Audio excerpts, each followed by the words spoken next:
God, and I just want to thank my parents and our coaching staff.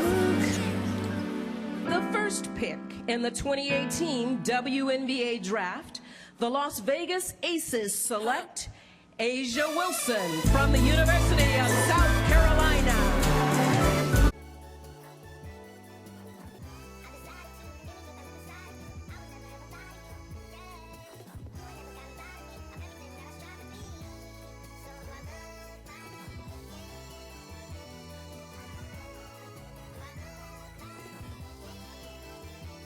Welcome back to the Desk Cuties. You are tuned in to Culture on the Court, and I am your host, Tanisha Ingram.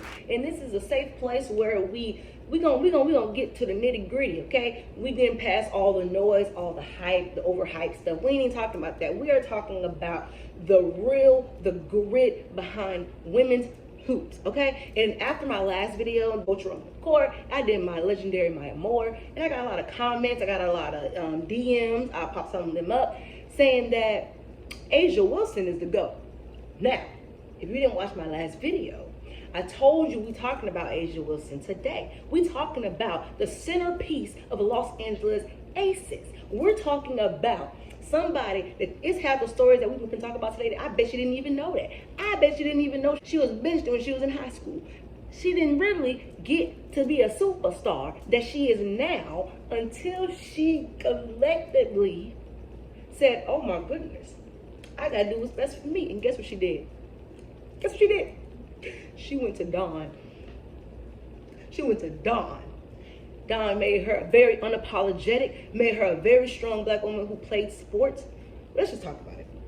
We're gonna get into it. So to truly understand A'ja's greatness, you have to look at her background. She stayed right at home in South Carolina to build an empire with Coach Dawn, like I just told you, bringing that school their very first national title. And she did it while quietly fighting the battles off the court. Diagnosed with dyslexia in high school, A'ja had to fight past learning insecurities. She wears, I don't know if you watched my video, she wears the number 22 in honor of her grandmother, Hattie, carrying her legacy into arenas her grandmother could only dream of. So when you see A'ja playing with the free, joyous energy today, remember that joy was earned through real deep grit. Listen, before the MVPs, the trophies, A'ja Wilson was a frustrated high schooler sitting on the bench wondering if she even had a future in this game. Her dominance wasn't handed to her. It was forged through deep frustration. Have you ever did something out of deep frustration and the next day you became a beast at it because of what?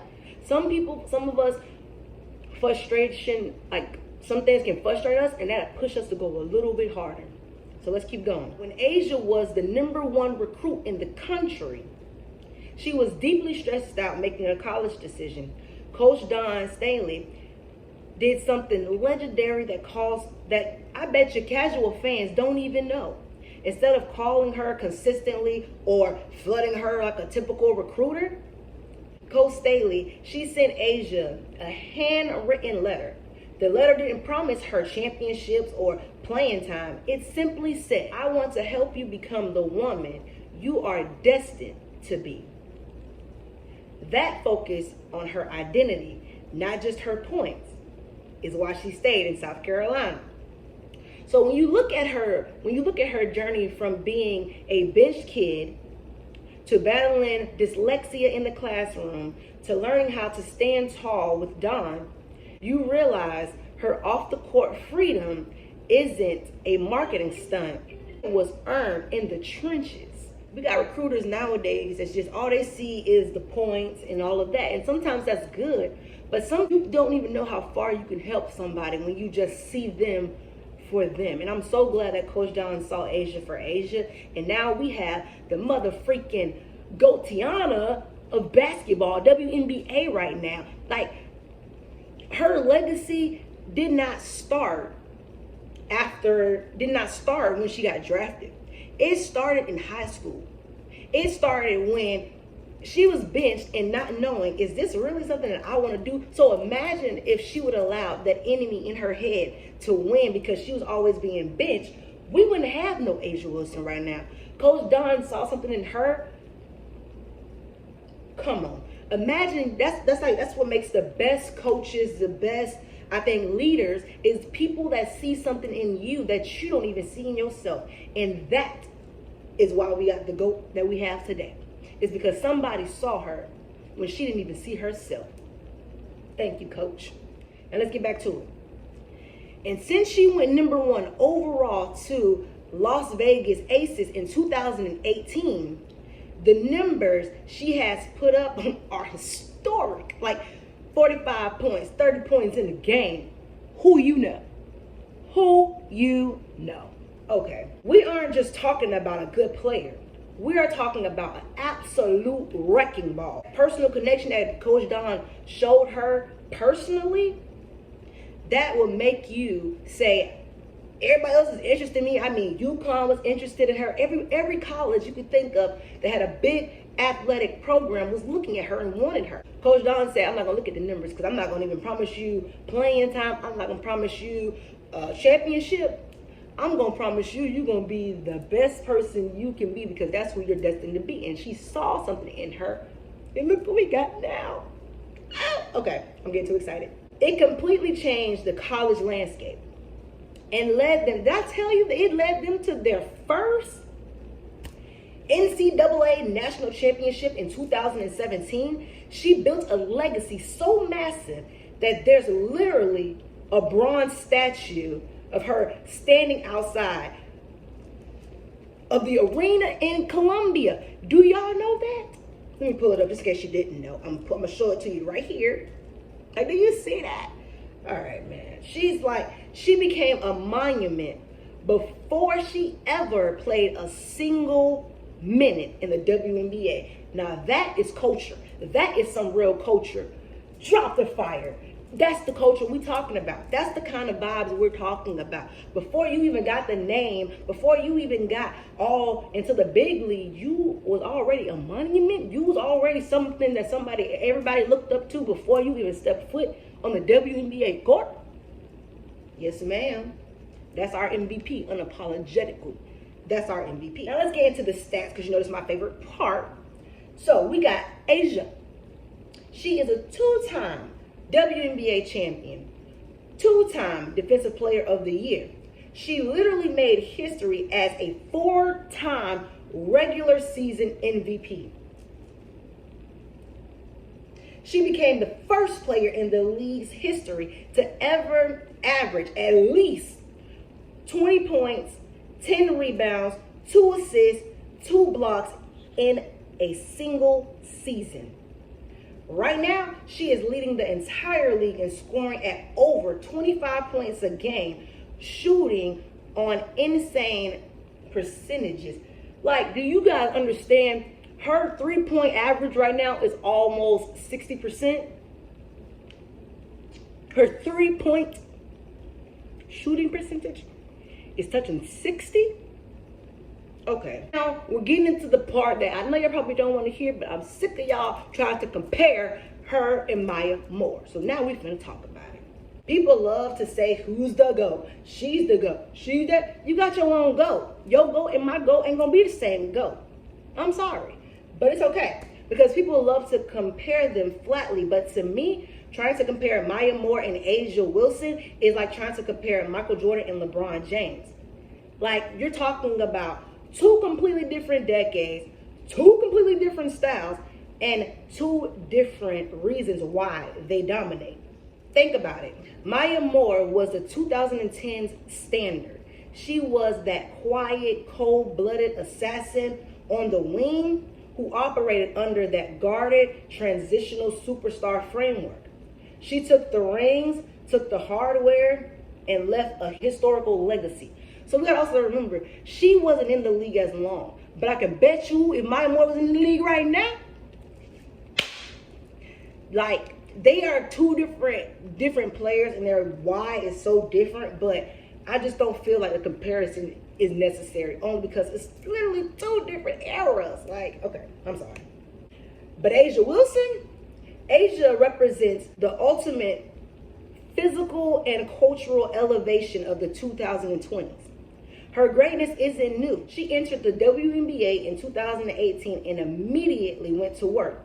We're talking about Rookie of the Year, back-to-back WNBA championships, Defensive Player of the Year, and multiple-time regular season MVP. Off the court, she completely shattered the old mold how a female athlete is supposed to market herself. She brings culture with her everywhere. Whether she is turning the arena tunnel into a high-fashion runway, keeping it 100% real with her signature humor and press conference, or just being unapologetically herself. Be quiet. Your personality to be legendary. Like, do y'all know how goofy this girl is? I'll put some clips in here. She would be dancing on the floor.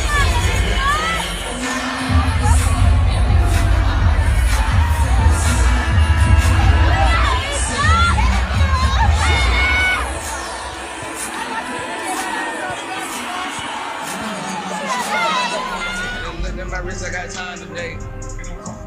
Oh, Becky coming, Becky coming.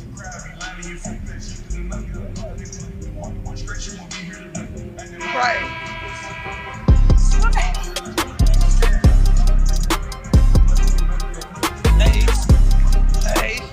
Her personality, like, she really is just herself, and that's what makes her gonna always be the MVP, is because she's unapologetically her. Like, she don't walk around like she's the best player. When we all pretty much know she dominating it right now. She about the best player right now. If you really like basketball and really see her playing, you'll see. Let me show you some clips of this girl. This lady ain't gonna play with y'all. She gonna be the MVP. She said, I'm gonna be the MVP again. I bet you she will. Watch this.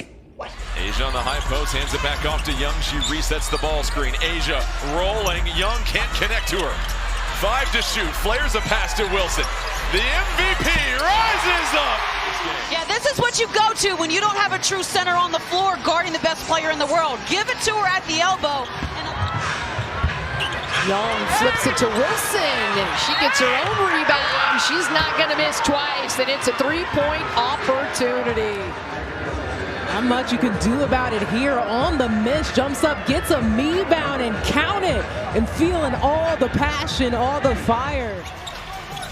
Early offense for the Aces. It's inside Wilson. She sees one-on-one. She's going to go to work. Wilson up fakes. Caught. Dolson counted and the foul. Asia Wilson. That's a bad woman right there. Wilson thought she was going to stay straight up and down, but she just goes up a little bit. You can't leave your feet. And then she fouls.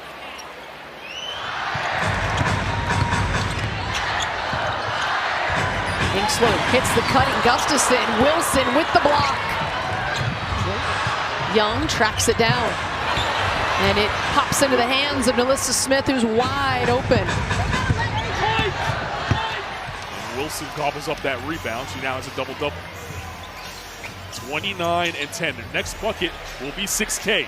And there it is! 6,001 on this basket. Asia Wilson.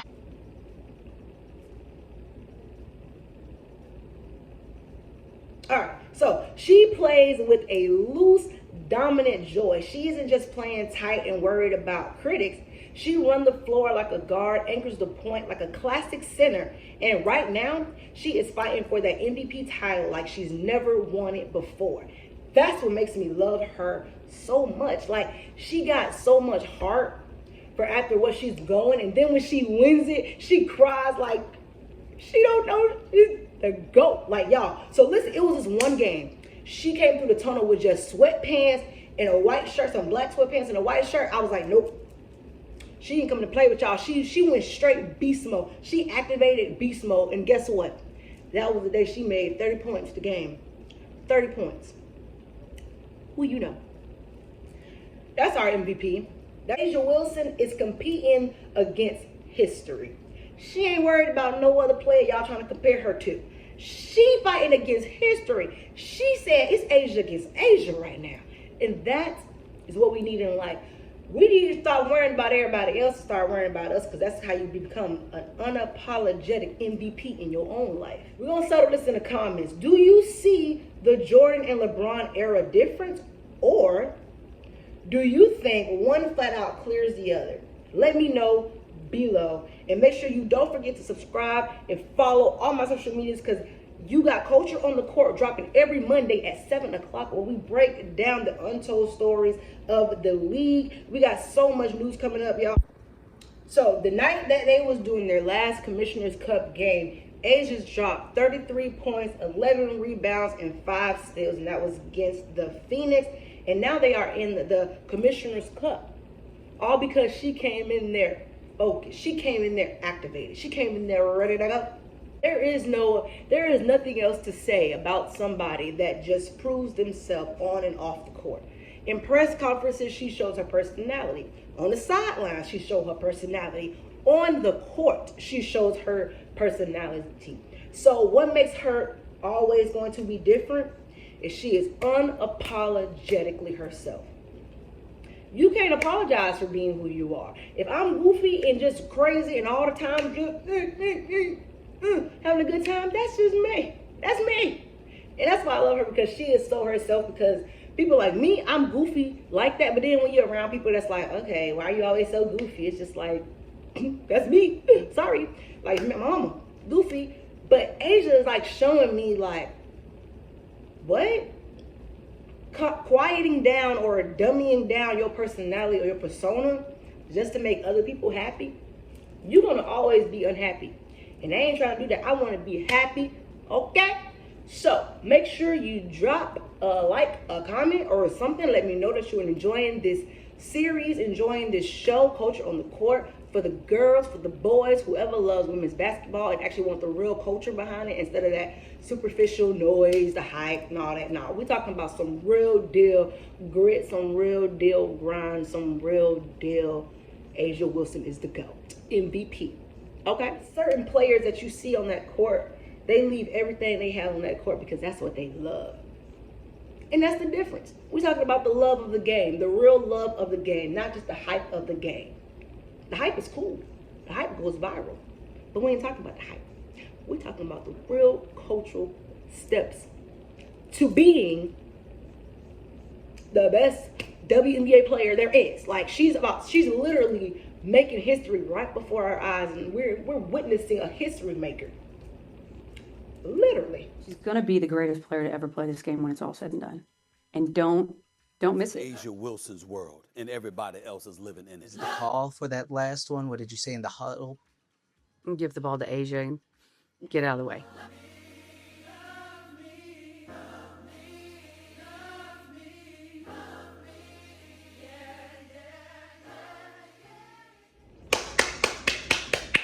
We're gonna copy A'ja Wilson. Make sure you like, comment, subscribe. I did. Okay, all right, bye, y'all. Thank you for watching my video. Culture on the court. Culture on the court. Culture on the court. Culture on the court. Period. Bye, y'all.